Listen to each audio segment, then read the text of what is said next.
Conclusion.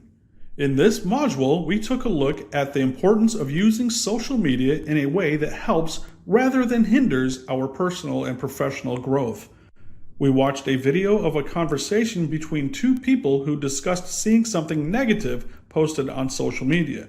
The scenario depicted in the video is very real and happens more than you might imagine. We also watched a lecture by a university professor as she talked about how to use social media to enhance professional growth. Finally, we learned how to set up a professional profile on a social media site. Key takeaways. The key takeaways for this module include keywords and phrases along with a list of additional words and phrases that can be used in almost any office setting.